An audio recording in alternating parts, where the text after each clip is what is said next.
जय हिंद समस्त को आशा करुच्ची समस्ते भलरे थे। आज आम न्यू टॉपिक हूँ movement in Odisha against Britishers. Britisher against जो जो मूवमेंट होता आम ता विषय आज डिस्कस करवा। राइट, फर्स्ट पॉइंट कही the Britishers collected heavy taxes from peasants of Odisha due to which people are against the British rule. First point कही जो इंग्रेज माने ओडिशार कृषक मानक ठारू जो हेवी टैक्सेस कलेक्ट करथिले हला एवं तांको ऊपर लैंड रेवेन्यू सिस्टम जारी रखिथिले। सेथिपाई ओडिशार पीपुल माने ब्रिटिशरक विरुद्ध रे मूवमेंट आरंभ करदेले। मूवमेंट भितर बहुत गुड़े मूवमेंट अच्छी। आम प्रथमे जयराजगुरु विषय जानिबा, तापर जो मूवमेंट होता ताको डिस्कस करवा। राइट, प्रथमे आसला आमर जयराजगुरु ना। जयराजगुरु 29 अक्टोबर 1739 29 अक्टोबर 1739 जन्मग्रहण करते। कौटी जन्मग्रहण करते? वीर हरिकृष्णपुर नियर पुरी, पुरी निकटस्थ वीर हरिकृष्णपुर ग्राम रे जन्मग्रहण करते जयराजगुरु, जी कि गोटे ब्राह्मण कूल जन्मग्रहण करते। राइट, देन जयराजगुरुंकर फुल नाम क्वेश्चन पचारे, पूरा नाम कौन कौन? जयकृष्ण राजगुरु महापात्र। जयकृष्ण राजगुरु महापात्र। जयराजगुरुंकर बापा नाम कौन? चंद्र राजगुरु। चंद्र राजगुरु एवं माता नाम Haramani Devi. Haramani Devi. Right, he was royal priest commander in chief of the Khordha king. सी कमांडर थिले कौटिकार? खोर्धा किंग रो कमांडर थिले। ये क्वेश्चन आसे सी खोर्धा किंग मानकर कमांडर केमिति हेले ना? तांको वंशज मतलब तांको बुढ़ा बापा ग्रांड फादर जी की एज ए चीफ मिनिस्टर हिसाब से खोर्धा किंग, तांको ना थिला दिव्य सिंह देवंकर चीफ मिनिस्टर थिले एज ए सलाहकार। राइट, जयराजगुरुंकर जने थिले परामर्शदाता बा मेंटर, तांको ना कौन? Narasimha Rajguru. Narasimha Rajguru. Narasimha Rajguru was the predecessor and mentor of Jayee Rajguru. Right, परामर्शदाता थे किए कहार? जयराजगुरुंकर। किए? नरसिंह राजगुरु। था हूँ 1779 मसीह गोटे वार है क्या मध्य? Khordha king and Janoji Bhonsle. जिते खोर्धा किंग एवं जानोजी भोसले भितर युद्ध है से खोर्धा किंग रो नेतृत्व नौले किए? आमर नरसिंह राजगुरु। नरसिंह राजगुरु। नरसिंह राजगुरु जी कि जयराजगुरुंकर परामर्शदाता थे। से समय कौन है ना? नरसिंह राजगुरु को जानोजी भोसले किल करदे। एवं यही शोचनीय अवस्था जे कि नरसिंह राजगुरुंकर घरे थे किए? आमर जयराजगुरु। सेते कौन है जेहेतु सैनिक मानकर लीडर नरसिंह राजगुरु किल हे, सैनिक माने जेहेतु देख गोटे कथा नॉर्मल कथा, जदि तुम घरे तुम बापा माँ अच्छा जेकोसी प्रोब्लेम फेस आसो तुम उपर किसी एफेक्ट पड़ोनी। युद्ध क्षेत्र में लीडर मरीगले सैनिक मानकर कि प्रभाव पकेब, से सी कौन कले ना से यही शोचनीय अवस्था जयराजगुरु हो गले कौन? Leader, as a leader. एवं से समय खोर्धा किंग किए थिले? मुकुंद देव द्वितीय। ये जिते बड़े लीडर हेले सेते बेले सी कौन कले ना आमर अटैक करने को बाहर क्या उपरे? इंग्रेज मानक ऊपर, ब्रिटिशर मानक एगेन्स्ट। कहीं व्हाई? रीजन कौन? रीजन हूँ जिते बेले सी खोर्धा एडमिनिस्ट्रेशन हेड हेले सेते बेले कौन है ना सही समय रे ब्रिटिशर्स माने क्यों माने? ब्रिटिशर्स माने ओडिशा को कैप्चर कर देते। जितेबले जानिले ब्रिटिशर माने ओडिशा उपरे 1803 मसीह कैप्चर कर सारे एवं ब्रिटिशर माने चाहूँगी जे ब्रिटिश सोजरेनिटी को एक्सेप्ट करने माने लोक मानू कहते तुम ब्रिटिश संप्रभुता को मानि नियो एवं आमको टैक्स दियो। ये तो गोटे नॉर्मल कथा था, किंतु जिते बड़े कथा आइला आमर पुरी जगन्नाथ टेम्पल उपर एवं ब्रिटिशर माने चाहिए जे कौन जगन्नाथ टेम्पल को नियंत्रण करने, जहाँफल यही कथाटा बहुत प्रभाव पकेला ओडिशार थिबा लोकंक उपरे एवं खोर्धार राजा उपरे, जहाँफल कि 1804 ମସିହାରେ ଜୟୀରାଜଗୁରୁ ପୁରା ଲାଲ ଗୁଲାଲ ହେଇକି ଆଟାକ୍ କରିଦେଲେ କାହା ଉପରେ? ବ୍ରିଟିଶ ସରକାରଙ୍କ ଉପରେ। କେଉଁମାନଙ୍କୁ ନେଇକି? ସେତେବେଳେ ଖୋର୍ଦ୍ଧାର ପାଇକମାନଙ୍କୁ ନେଇ ବ୍ରିଟିଶରଙ୍କ ଏଗେନଷ୍ଟରେ କ'ଣ କରିଦେଲେ? ଯୁଦ୍ଧ ଆରମ୍ଭ କଲେ।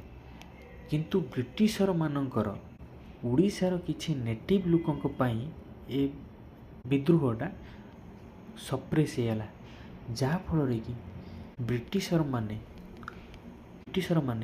ଜୟୀରାଜଗୁରୁଙ୍କୁ ବନ୍ଦୀ କରିନେଲେ ଏବଂ 6 ଡିସେମ୍ବର 1806ରେ ଜୟୀରାଜଗୁରୁଙ୍କୁ କ'ଣ କଲେ? ଫାଶୀ ଦେଇଦେଲେ। ଏବଂ ଜୟୀରାଜଗୁରୁ ଯିଏକି he was the first martyr of Odisha, ଓଡ଼ିଶାର ପ୍ରଥମ ଶହୀଦ ଯିଏକି ଥିଲେ Jayee Rajguru, right. His sacrifice become revolt after 13 years of his martyrdom which is known as Paika rebellion. ତାଙ୍କ ଶହୀଦର 13 ବର୍ଷ ପରେ କି ରୂପ ଧାରଣ କଲା?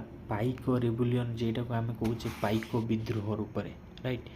ପାଇକ ବିଦ୍ରୋହ ଯଦି ଦେଖିବା ବା ପାଇକ ରିବେଲିୟନ ଯଦି ଦେଖିବା, Paika rebellion is also known as Khordha rebellion. କାହିଁକି ନା ମନେ ଅଛି ଜୟୀରାଜଗୁରୁ ଖୋର୍ଦ୍ଧା କିଙ୍ଗ ମାନଙ୍କର ଲିଡର ଥିଲେ ବା ତାଙ୍କର ଚିଫ୍ ମିନିଷ୍ଟର ଥିଲେ। 1804 ମସିହାରେ ସିଏ ବ୍ରିଟିଶରମାନଙ୍କ ଉପରେ ଆଟାକ୍ କରିଥିଲେ। ସେଥିପାଇଁ ପାଇକ ରିବେଲିୟନକୁ ମଧ୍ୟ ଖୋର୍ଦ୍ଧା ରିବେଲିୟନ ମଧ୍ୟ କୁହନ୍ତି। କହିପାରିବେ ବି ତାଙ୍କ ଯୋଗୁଁ ଯେଉଁ ଡେଥ୍ ହେଲା ତାଙ୍କରି ବଦଲା ପାଇଁ ପାଇକ ରିବେଲିୟନ ଷ୍ଟାର୍ଟ ହେଲା, ରାଇଟ୍। ପାଇକ ରିବେଲିୟନର ଲିଡର କିଏ ଥିଲେ? ନା ବକ୍ସି ଜଗବନ୍ଧୁ। ପାଇକ ରିବେଲିୟନର ଲିଡର କିଏ ଥିଲେ? ବକ୍ସି ଜଗବନ୍ଧୁ। ପାଇକ ରିବେଲିୟନ କେବେ ଷ୍ଟାର୍ଟ ହେଲା? ନା 29 ମାର୍ଚ୍ଚ 1817ରେ ପାଇକ ରିବେଲିୟନ ଷ୍ଟାର୍ଟ ହେଲା, right. This was also first war of independence in Odisha. ଓଡ଼ିଶାର ପ୍ରଥମ ସ୍ୱାଧୀନ ଯୁଦ୍ଧ ମଧ୍ୟ କହିପାରିବା। ଏବଂ ସେତେବେଳେ କ'ଣ ହେଲା? ପାଇକ ଅଫ୍ ଖୋର୍ଦ୍ଧାର ଯେତିକି ପାଇକମାନେ ଏବଂ ଓଡ଼ିଶାର କିଛି ଲୋକ ବ୍ରିଟିଶରଙ୍କ ଏଗେନଷ୍ଟରେ ବିଦ୍ରୋହ କରିବାକୁ ଆଗେଇ ଗଲେ। ଏବଂ ଆମର କ୍ୱେଶ୍ଚନ୍ ଏଇଟା ଆସିପାରେ, causes of rebellion, Paika rebellion ବା ପାଇକ ବିଦ୍ରୋହ ହେଲା ତାର କାରଣ କ'ଣ? କାହିଁକି ହବାର କାରଣ କ'ଣ? ଏକରେ ବ୍ରିଟିଶରମାନେ ଜୟୀରାଜଗୁରୁମାନଙ୍କୁ ହ୍ୟାଙ୍ଗ କରିଦେଇଥିଲେ, ପଲିଟିକାଲ ରିଜନ୍ ହେଲା। ଦେନ୍ ସେକେଣ୍ଡ ପଏଣ୍ଟ କହିଲା arbitrary and land policy, land revenue policy. ଏଇଟା କୁହାହେଇଥିଲା ଯେତେବେଳେ କି ବ୍ରିଟିଶରମାନେ ଓଡ଼ିଶା ଉପରେ ଆଇଲେ, ସେମାନେ ବହୁତ ଗୁଡ଼ିଏ ଲ୍ୟାଣ୍ଡ ରେଭିନ୍ୟୁ ସିଷ୍ଟମ୍ ଆରମ୍ଭ କରିଥିଲେ। କ'ଣ କ'ଣ କହିଥିଲେ? ଜମିଦାରୀ, ରାଉତୱାଡ଼ି, ମହାଲୱାଡ଼ି, ରାଇଟ୍। ଆଉ କ'ଣ କାରଣ ହେଇପାରେ? ନା ତାଙ୍କ ମନ ଇଚ୍ଛା ସେସବୁ ପଲିସି ଷ୍ଟାର୍ଟ କରୁଥିଲେ। ଆଉ ଗୋଟେ ସଲ୍ଟ ପଲିସି କ'ଣ? ନା ସଲ୍ଟ ଉପରେ ସେ ମନୋପୋଲି ଏକାଧିକାର ଆଣିଲେ। ସେ କହିଲେ ଯେ ସଲ୍ଟ ଆମେ ତିଆରି କରିମୁ, ତାକୁ ପ୍ରଡ଼କ୍ସନ୍ କରିକି ଆମେ କ'ଣ କରିମୁ? ତାକୁ ଏକ୍ସପୋର୍ଟ କରିମୁ। ଓଡ଼ିଶାର ଲୋକମାନଙ୍କୁ ସଲ୍ଟକୁ ୟୁଜ୍ କରିବାକୁ ଦେଲେ ନାହିଁ। ଏଟା ବି କାରଣ ହେଲା, ଯାହାଫଳରେ ଗରିବ ଲୋକମାନେ ବହୁତ ଇଫେକ୍ଟ ହେଲେ। ବଦମାସ ଏତେ ଗୁଡ଼ାକ। ଦେନ୍ ପାଇକ ରିବେଲିୟନର ଘଟଣା କ'ଣ ହେଲା? 29 ମାର୍ଚ୍ଚ 1817ରେ ଏରାଉଣ୍ଡ 400 କନ୍ଧ ଟ୍ରାଇବାଲ ଫାଇଟର୍ସ, ମାନେ କନ୍ଧ ଟ୍ରାଇବାଲ ମାନେ ମାର୍ଚ୍ଚ କଲେ କେଉଁଆଡ଼ିକି? ଖୋର୍ଦ୍ଧା ରାଜାଙ୍କଟେ, ଖୋର୍ଦ୍ଧା କିଙ୍ଗଙ୍କ ପାଖକୁ ଆଇଲେ ଏବଂ କହିଲେ ସବୁ ଟାଟିଆ ବେଲା ଯାହା ଧରିବା କଥା ଧରିକି ଚାଲିଛନ୍ତି। ଆଉ କ'ଣ ପାଇଁ? ନା ବ୍ରିଟିଶରଙ୍କ ଏଗେନଷ୍ଟରେ ଲଢ଼େଇ କରିବେ। ଦେ ବର୍ଣ୍ଟ, ଘୁମସୁରରୁ ଆସିଥିଲେ ସବୁ 400 ପିପୁଲ, 400 କନ୍ଧ ଲୋକ ସବୁ ଆସିଥିଲେ। କ'ଣ କଲେ ସେମାନେ? ଏତେ ରାଗିକି ଥିଲେ ନା ଯେତିକି ଇଂରେଜମାନଙ୍କର ଯେଉଁ ଓଡ଼ିଶାରେ ଯେତିକି ଗଭର୍ଣ୍ଣମେଣ୍ଟ ବିଲ୍ଡିଂ ଥିଲା, ଯେତିକି ଗଭର୍ଣ୍ଣମେଣ୍ଟ ତିଜୋରୀ ଥିଲା, ସେସବୁକୁ ନିଆଁ ଲଗାଇଦେଲେ। ମାରିବୁ ନହେଲେ ମରିବୁ ହେଲା।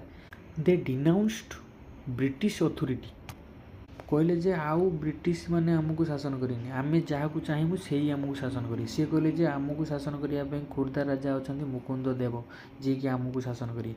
ବ୍ରିଟିଶରମାନଙ୍କର ଖେଳ ନାହିଁ। ଆଉ ଏହି ସମୟରେ କ'ଣ ହେଲା? Many Muslim fighter also support Bakshi Jagabandhu. ଯେତେବେଳେ ବକ୍ସି ଜଗବନ୍ଧୁଙ୍କୁ ମୁସଲିମ୍ ଫାଇଟର ମଧ୍ୟ ଆସିକି କ'ଣ କଲେ? ହେଲ୍ପ କଲେ।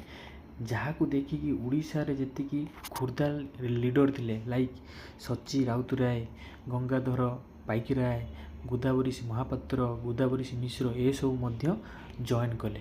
ଯାହାଫଳରେ କି ଏ ପାଇକ ରିବେଲିୟନ ବା ପାଇକ ବିଦ୍ରୋହ ବଡ଼ ହେଇଗଲା। ଏହାକୁ ଦେଖିକି ଇଂରେଜମାନଙ୍କର ମୟ ହେଇଗଲା। ଇଂରେଜମାନେ ଡରିଗଲେ। ଇଂରେଜମାନେ କହିଲେ ନାରୀ ୟାଙ୍କୁ ଯଦି ଏବେ ଛାଡ଼ିଦେବା ଏମାନେ ଆମକୁ ମାରିଦେବେ। ସେ କହିଲେ ନା ନା ଏବେ ଗୋଟେ ସଲ୍ୟୁସନ୍ କଲେ। ସଲ୍ୟୁସନ୍ କ'ଣ କଲେ ନା ସେ ଡାକିଲେ କାହାକୁ, ବକ୍ସି ଜଗବନ୍ଧୁକୁ ଡାକିଲେ, କହିଲେ ଦେଖ ତୁ ସରେଣ୍ଡର କରିଦେ। ବକ୍ସି ଜଗବନ୍ଧୁ କ'ଣ କଲେ ନା 1825 ମସିହାରେ ସରେଣ୍ଡର କରିଦେଲେ ଏବଂ ଡିମାଣ୍ଡ ଅଛି ସେ ସବୁକୁ ଫୁଲଫିଲ୍ କରିଦିଅ, ମୁଁ ସରେଣ୍ଡର କରିଦେବି। ବ୍ରିଟିଶର ମାନେ କହିଲେ ହଉ ଠିକ୍ ଅଛି, ତୁ ତୋର କ'ଣ ଡିମାଣ୍ଡ ରଖିଛୁ, କି ମାଗ ରଖିଛୁ ଆମକୁ କହ। ନା ସେ ଯେତେବେଳେ କହିଲେ ବ୍ରିଟିଶର ମାନେ କହିଲେ ହଉ ଠିକ୍ ଅଛି, ଏ ଯେଉଁ ଆମର ଆଡ଼ମିନିଷ୍ଟ୍ରେସନ୍ ରିଫର୍ମ ହେବ, ଆଡ଼ମିନିଷ୍ଟ୍ରେସନ୍ ରିଫର୍ମରେ ଏବେ ଓଡ଼ିଆ ମାନେ ଏମ୍ପ୍ଲୟ ରହିବେ ଏବଂ ବ୍ରିଟିଶର ମାନେ reduce the salt price and land taxes. ଏ ଯେଉଁ ଆମର ଲ୍ୟାଣ୍ଡ ଉପରେ ଟ୍ୟାକ୍ସ ଲଗାଉଥିଲେ ଏବଂ ସଲ୍ଟ ଉପରେ ସଲ୍ଟ ପ୍ରାଇସ୍ ଯେଉଁ ଲଗାଇଥିଲେ ସେ ସବୁକୁ କମ୍ କରିଦେଲେ। କେଉଁମାନେ, ବ୍ରିଟିଶର ମାନେ ଡରିକି। ହେଲା, ଏମିତି ହେବା ଦରକାର। ଆଉ ଏବେ ଆମେ ମୁଭ୍ କରିବା 1857 ମସିହାରେ ଯେଉଁ ହେଇଥିବା ସିପାହୀ ମ୍ୟୁଟିନି ବିଷୟରେ ଜାଣିବା। ହେଲା, ଦେଖ ଓଡ଼ିଶାରେ କ'ଣ ପ୍ରଭାବ ପକାଇଥିଲା ତା ପୂର୍ବରୁ ଜାଣିବା ଯେ ଇଣ୍ଡିଆ ଉପରେ କ'ଣ କେମିତି ଷ୍ଟାର୍ଟ ହେଇଥିଲା। ହେଲା, ଆଗେ ଦେଖିବା ୟୁ ଅଲ୍ ନୋ କି ସିପାହୀ ମ୍ୟୁଟିନି ଯେଉଁ ହେଇଥିଲା ଆମର 1857 ମସିହାରେ ହେଇଥିଲା। କେବେ ହେଇଥିଲା? 1857 ମସିହାରେ, ଯାହାକୁ ଆମେ କହୁଛେ ସିପାହୀ ବିଦ୍ରୋହ। ସିପାହୀ ବିଦ୍ରୋହ। ସାର୍ ସିପାହୀ ବିଦ୍ରୋହ ହେବାର କାରଣ କ'ଣ? ନା ସିପାହୀ ବିଦ୍ରୋହ ହେବାର କାରଣ ହେଉଛି, ଦେଖ ଯେତେବେଳେ ଇଂରେଜମାନେ ଆସିଲେ, ଇଂରେଜମାନେ କ'ଣ କଲେ ଯେ ଖ୍ରୀଷ୍ଟିଆନ ମାନଙ୍କୁ ବେଶୀ ପ୍ରାଧାନ୍ୟ ଦେଲେ, ହିନ୍ଦୁଇଜିମ୍ ମାନଙ୍କୁ ପ୍ରାଧାନ୍ୟ ଦେଲେନି ଏବଂ ଇଣ୍ଡିଆନ ସୋଲଜର ମାନଙ୍କର ସାଲେରୀ କମ୍ କରିଦେଲେ। ହେଲା, ଏଗୁଡ଼ାକ ମାଇନର ରିଜିନ୍ ଥିଲା। ମେଜର ରିଜିନ୍ କ'ଣ ଥିଲା ନା they use to Enfield rifle exchange of Bessfield rifle. ଥାରେ ଏଟା କେମିତି ଗୋଟେ କାରଣ ନା ଦେଖ ଆମର ହେଉଛି ସେମାନେ କ'ଣ କଲେ, ଏଇଟା ହେଉଛି ମେନ୍ ରିଜିନ୍ ଥିଲା। ବେସଫିଲ୍ଡ ରାଇଫଲ ଜାଗାରେ ସେମାନେ ୟୁଜ୍ କଲେ କ'ଣ, Enfield rifle. Sir Enfield rifle କ'ଣ ନା ଏଇ ଏନଫିଲ୍ଡ ରାଇଫଲର ଯେଉଁ ବୁଲେଟ୍ ଗୁଡ଼ିକୁ, ବୁଲେଟ୍ ମାନଙ୍କର ସେଫ୍ଟି ପାଇଁ ଯେଉଁ ରଖାଯାଉଥିଲା ଥଳି, ସେଇଟା କେଉଁଥିରେ ତିଆରି ହେଉଥିଲା ନା କାଉ ଏଣ୍ଡ ପିଗ୍ ମାନଙ୍କର ଚମଡ଼ାରୁ। ହେଲା, କ'ଣ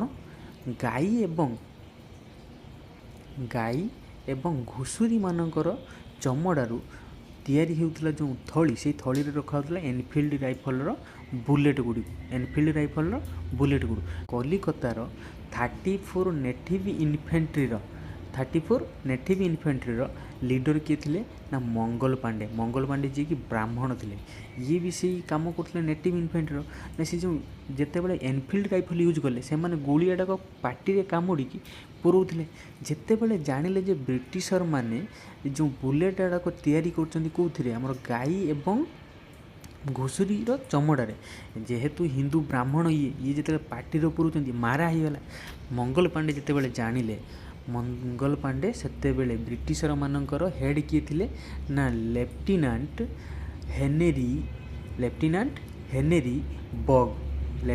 ହେନେରୀ ବଗ୍ ଯିଏକି ଆସିଥିଲେ ଘୋଡ଼ାରେ। ଲେଫ୍ଟିନାଣ୍ଟ ବାଜ କଲେ ଏସବୁ ମିଛ କଥା।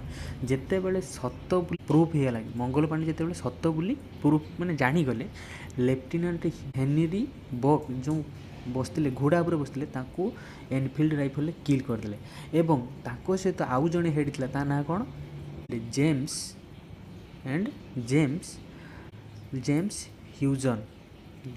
ହ୍ୟୁଜନ୍। ଆଙ୍କୁ ମଙ୍ଗଲ ପାଣ୍ଡେ ଖଣ୍ଡାରେ ଏମିତି ମାରି ଆଘାତ କଲେ, ଶୋଚନୀୟ ଅବସ୍ଥା କରିଦେଲେ। ହେଲା, ତାପରେ ବ୍ରିଟିଶର ମାନେ ଆଇଲେ ମଙ୍ଗଲ ପାଣ୍ଡେଙ୍କୁ 8 ଏପ୍ରିଲ 1857ରେ ବ୍ରିଟିଶର ମାନେ ମଙ୍ଗଲ ପାଣ୍ଡେକୁ ଫାଶୀ ଦେଇଦେଲେ। ଯେହେତୁ 34 ନେଟିଭ୍ ଇନଫେଣ୍ଟ୍ରିର ଲିଡର ଥିଲେ, ତାଙ୍କର କିଛି ନ ଭୁଲ ଥାଏ ଆଙ୍କୁ ଦଣ୍ଡ ଭୋଗିବାକୁ ପଡ଼ିଲା। ସେତେବେଳେ 20 ନେଟିଭ୍ ଇନଫେଣ୍ଟ୍ରିର ଲୋକ ସବୁ ଏମାନେ ପ୍ଲାନିଂ କଲେ ବ୍ରିଟିଶର ମାନଙ୍କ ଏଗେନଷ୍ଟରେ ଗୋଟେ କ'ଣ କରିବା ପାଇଁ, ରିବେଲିୟନ୍ ତିଆରି କରିବା ପାଇଁ ବା ମ୍ୟୁଟିନ୍ ତିଆରି କରିବା, ଯାହାକୁ କୁହାହେଲା ସିପାହୀ ମ୍ୟୁଟିନ୍। ସେମାନେ କ'ଣ କଲେ ନା 10 ମେ 1857ରେ ବ୍ରିଟିଶରଙ୍କ ମାନଙ୍କୁ କିଲ୍ କରିବା ଆରମ୍ଭ କଲେ, ଯେଟାକୁ କୁହାହେଲା ଆମର କ'ଣ, ସିପାହୀ ମ୍ୟୁଟିନି ବା ସିପାହୀ ବିଦ୍ରୋହ। ତ ଆମେ ଏବେ ଜାଣିବା ଓଡ଼ିଶାରେ ଯେଉଁ ସିପାହୀ ମ୍ୟୁଟିନି ହେଇଥିଲା ତାର ପ୍ରଭାବ କ'ଣ ଦେଖେଇଥିଲା। ବ୍ରିଟିଶର appointed Lord Dalhousie as a governor general of India. ଯେତେବେଳେ ବ୍ରିଟିଶର ମାନେ ଓଡ଼ିଶା ଉପରେ, ଭାରତ ଉପରେ ଶାସନ କରୁଥିଲେ, ସେତେବେଳେ ଲର୍ଡ ଡାଲହାଉସିଙ୍କୁ ଏଜ୍ ଏ ଗଭର୍ଣ୍ଣର ଜେନେରାଲ ହିସାବରେ ଇଣ୍ଡିଆରେ ଆପଏଣ୍ଟ କରିଥିଲେ। ହି ଇମ୍ପ୍ଲିମେଣ୍ଟେଡ୍, କିଏ, ଏ ଯେଉଁ Dalhousie implemented doctrine of lapse 1848। 1848 ମସିହାରେ ଲର୍ଡ ଡାଲହାଉସି କ'ଣ କଲେ ନା ଡକ୍ଟରିନ୍ ଅଫ୍ ଲାପ୍ସ ଆରମ୍ଭ କଲେ। ଡକ୍ଟରିନ୍ ଅଫ୍ ଲାପ୍ସ ଅନୁସାରେ ସମ୍ବଲପୁର को अधिकार करदेले क्यों माने ब्रिटिशर माने से सम्बलपुर जड़े प्रख्यात लीडर थे ना है वीर सुरेंद्र साय। वीर सुरेंद्र साय विषय आम पर पढ़ा एवं देखने कौन कौन प्रभाव पकड़ा देख जिते बड़े ब्रिटिशर मान एगेन्स्ट सब इंडिया वाला लगुले और ओडिशार किसी लोक मैंने ब्रिटिशर एगेन्स्ट म्यूटिनी आरंभ करते से समय मयूरभंजर राजा श्रीरामचंद्र भंज एवं केउंझर राजा जे माने कि ब्रिटिशर मानू हेल्प करते। देख गोटे कथा अच्छी जे पूर्व रामायण जना अच्छे घरका भेदी लंका जाने जदि विभीषण राम को साथ न दे था ताने रावण केबे भी मरी पार था। ठीक सेमतिया एठी मयूरभंजर राजा केउंझर राजा ओडिशार लोक होइकि से ब्रिटिशर मानक साहाय्य करते जेहेतु साहाय्य करते आम ओडिशार जो होइथिबा विद्रोह सफल हो पार कि हो पारनि जहाँफल सफल भी हेलानी एते भी से many leaders were participated in sipahi mutiny है। आउ जड़े थे चंदन हजूरी जहाँ को आम चाखी खुंटिया बोली जानी था। सिपाही म्यूटिनी आंकर महत्व बहुत ही played a great role in mutiny आंकर विद्रोह रे गोटे ग्रेट रोल थिला राइट। सी कौन करते ना चाखी खुंटिया सब स्प्रेड कर दूसरे जे इंग्रेज मैंने एमती कर स्प्रेड मिथ्या कथा कहीकि आम ओडिशा लोक मान प्रभु करके इंग्रेज मान विरुद्ध में लड़ाई कर देते राइट। देन वीर सुरेंद्र सायकर भूमिका कौन थिला सिपाही म्यूटिनी जानिबा। देख वीर सुरेंद्र साय जी की 23 जानुआरी 1809 मसीह जन्मग्रहण करते। वीर सुरेंद्र साय केबे जन्मग्रहण करते 23 January 1809 he belong to the royal Chauhan dynasty of Sambalpur. Sambalpur Chauhan dynasty ये बिलोंग्स करते किए वीर सुरेंद्र साय। वीर सुरेंद्र साय बापा नाम कौन थिला ना धरम सिंह। ही हैड 7 सिबलिंग्स 6 जन भाई और जड़े सिस्टर थिला तांको ना कौन जनक ना थिला उदंत ध्रुव उलियाला छबिला जजलिया मेदिनी एंड अंजना है। विद्रोह यहाँ भूमिका कौन थी देखा। देख फास्ट ये जिते बड़े 1827 मसीह 18 वर्ष बयस इंग्रेज मानक एगेन्स्ट से विद्रोह आरंभ करते जहाँफल कि 1840 मसीह सी आरेस्ट हेले और आरेस्ट करी कौटी रखाला ना हजारीबाग जेल रे रखाला। देख 1840 बंदी कराई 1840 रू जो 16 वर्ष रही 16 वर्ष जेल काटी सारापर सी जो जानिले 1857 मसीह सिपाही म्यूटिनी स्टार्ट है कौटी इंडिया रे एवं यह आसूची कौटी ओडिशा को जो आसिले जानिले सी कौन कले ना हजारीबाग जेल रू भांगिकी दौड़ी पड़े आइले जॉइन हेले पुणी कौटी आम सिपाही म्यूटिनी जोगदे। Life long struggle during revolt is remarkable आंक जीवन सारा जो संघर्षटा बहुत स्मरणीय एवं when Sambalpur was brought under jurisdiction newly created central province जिते संबलपुर जो सेंट्रल प्रोविंस अंडर आसीगला सुरेंद्र साय कौन कले डिसाइड कले कौन कले सुरेंद्र साय जे एबे आउ इंग्रेज मान सहित पारि हेबनी मिछटार अभिनय कले एवं अभिनय करके सी सरेंडर कले। Doctor Surendra Sai decided to surrender because he wanted to organise a conspiracy against Britisher. कहीं ना सुरेंद्र साय डिसाइड कले सरेंडर होगी षड्यंत्र रचिबे केउ मानक विरुद्ध रे ना इंग्रेज मानक विरुद्ध रे। एक कथा जिते बड़े ब्रिटिशर माने जानिले जिते बड़े एक कथा ब्रिटिशर माने जानले ब्रिटिशर माने सुरेंद्र साय को कौन कले बंदी करदेले एवं कौटी नहीं रखीदे आशीरगढ़ रखीदे। आशीरगढ़ रखी जो आशीरगढ़ रही आशीरगढ़ 23 मे 1884 वीर सुरेंद्र सायकर डेथ होगला राइट। यह ही थिला ओडिशा रे जो सिपाही म्यूटिनी होता वीर सुरेंद्र सायकर भूमिका है। नेक्स्ट क्लास रे पढ़ा ब्रिटिशर एगेन्स्ट जो ट्राइबल अपराइजिंग होता विषय जाना। Thanks for watching. जय हिंद।